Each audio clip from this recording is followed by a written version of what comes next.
हो गया जा सकते हैं क्या? मैं बोल भी लेता हूँ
काय संकल्पना आहे, किती कारागिरांनी हा कटआउट वगैरे तयार केला आहे, सविस्तर माहिती द्या।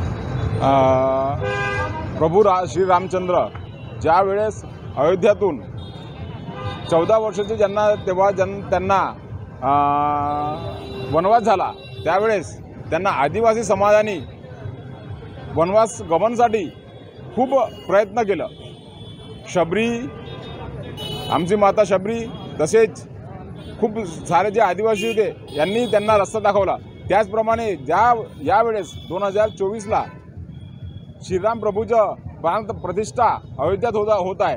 तसेच ही प्राणप्रतिष्ठा आमच्या या बहुपाल एरियात म्हणजेच गोळीबार चौकात आम्ही 31 फुटाची भव्य मूर्ती स्थापन करून आम्ही दाखवत आहोत की प्रभू रामचंद्र हे आमचेच आहे। किती कलाकारांनी या ठिकाणी ही मूर्ती साकारली आणि 22 तारखेला कशा पद्धतीने या मूर्तीचे तुम्ही लावणार आहात? यासाठी ही जी संकल्पना हलबा बहुपाल एरियातून मूर्तिकार संघातून निर्माण झालेली आहे आणि या ठिकाणी आतापर्यंत 150 कलाकारांनी जे कलाकार स्टार्टिंगपासून तर एंडपर्यंत त्यांनी इथं अथक प्रयत्न चालू आहे त्यांचे।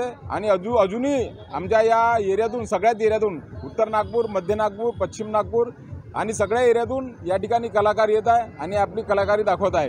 त्याचप्रमाणे येणाऱ्या 22 तारखेला विधिवत ज्याप्रमाणे अयोध्यात प्राणप्रतिष्ठा होणार आहे त्याचप्रमाणे इथं विधिवत पूजा अर्चना करून या प्रभू रामचंद्राची इथं प्राणप्रतिष्ठा होणार आहे।